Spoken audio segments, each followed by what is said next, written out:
ya está conectado con nosotros, como todos los jueves, el maestro Alfonso Zárate con su comentario, Los usos del poder. Alfonso, feliz año, ¿cómo estás? Feliz año para ti, desde luego, y para todo el equipo, Oye, y también gracias. para quienes nos escuchan. No, pues muy atentos, gracias por los deseos, gracias por estar aquí y bueno, por tus comentarios a lo largo de del 2025 que ya se fue, ¿no? Así Y es. a lo largo espero que se mantenga esta intensidad en 2026.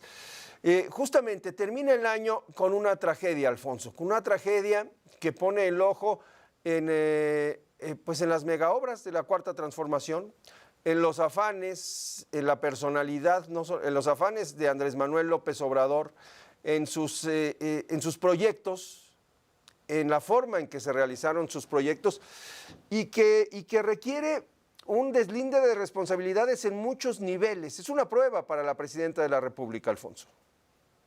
Sí, primo, yo creo que lo que apuntas es muy importante.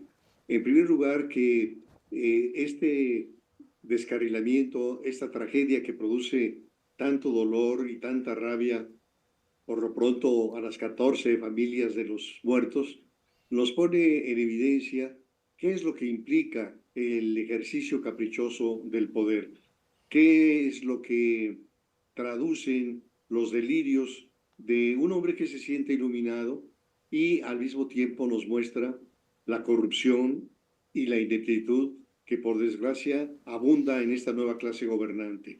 Si repasamos los grandes proyectos, el aeropuerto de Tizayuca, el tren Maya, la refinería Olmeca, el tren interoceánico y la megafarmacia, vemos cómo exhiben un mal gobierno. ¿Por qué? Número uno, porque fueron proyectos que carecieron de un ejercicio elemental de planeación.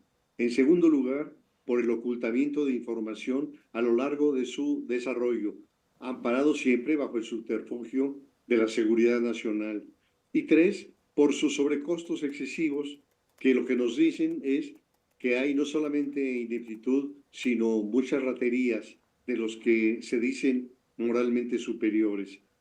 ¿Y cómo le podría salir bien un proyecto como el del tren interoceánico, surgido de un capricho presidencial, cuando, en primer lugar, Uh-huh. se encarga de su construcción y operación a la Secretaría de Marina, no a la de Infraestructura? Y esto es parte de la lógica de López Obrador. Recordarás, primo, por Sí. ejemplo, cuando la construcción del segundo piso en la Ciudad de México, que no fue encargado al secretario de Obras, que es la materia Uh-huh.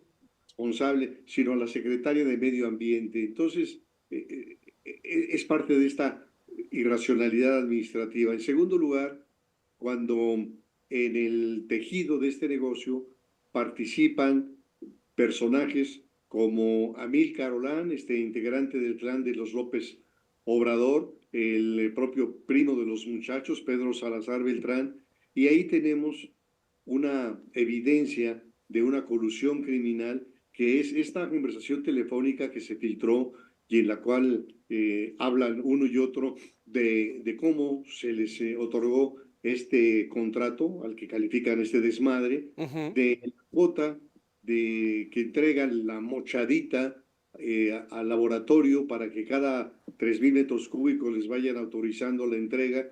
Y luego algo terrible cuando dice, y ya cuando se descarrile el tren, eso ya va a ser otro pedo. En tercer lugar, creo que en todo este entramado resalta otro dato. El director del corredor interoceánico del istmo Sí. de Tehuantepec fue el entonces vicealmirante Raimundo Pedro Morales Ángeles, que hoy es el titular de la Secretaría de Marina, y el supervisor Gonzalo López Beltrán, llamado Bobby.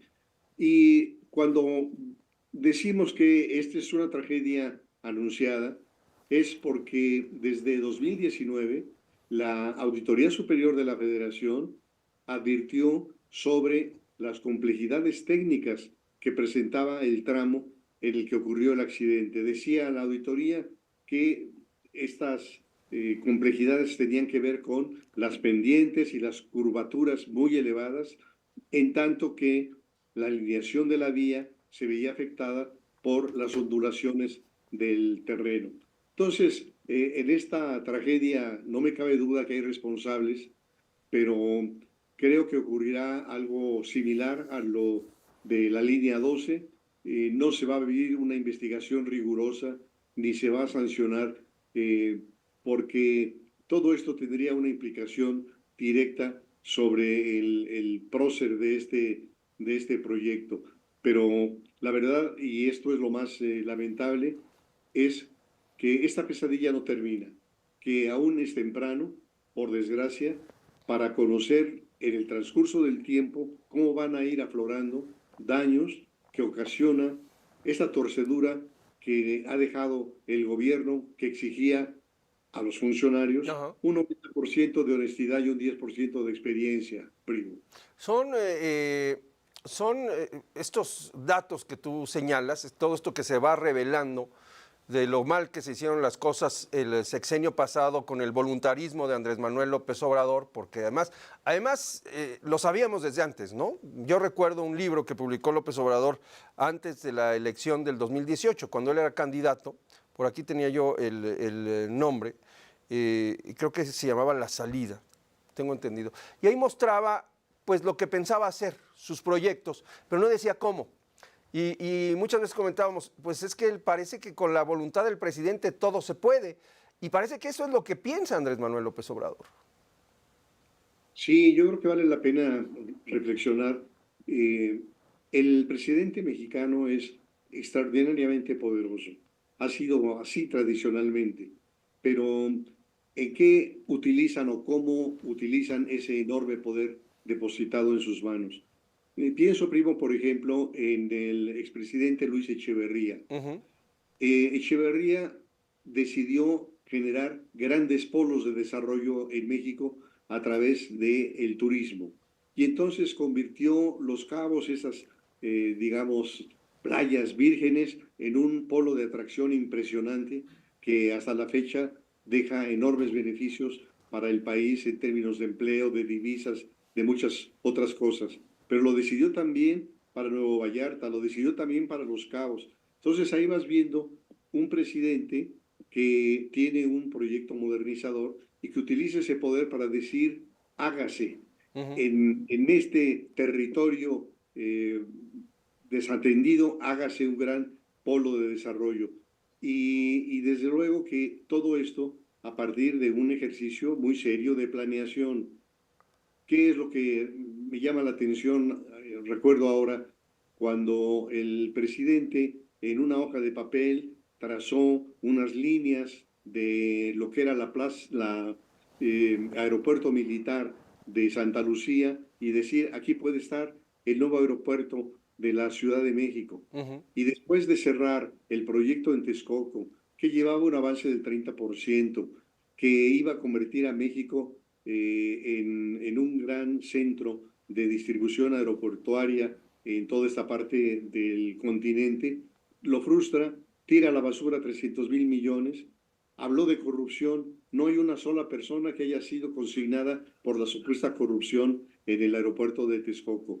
Luego dijo que bueno, que se hundiría y los propios empresarios que participaron en el proyecto dijeron, nosotros nos hacemos cargo, quédate tú afuera, gobierno, no lo permitió tampoco. Entonces, sí, lo que estamos viendo es un manejo caprichoso del poder, Ujú. pero además en manos de un hombre que siente que tiene una inspiración divina. Y además, la otra cosa que muestra todo esto es la falta de patriotismo de quienes rodean a este expresidente.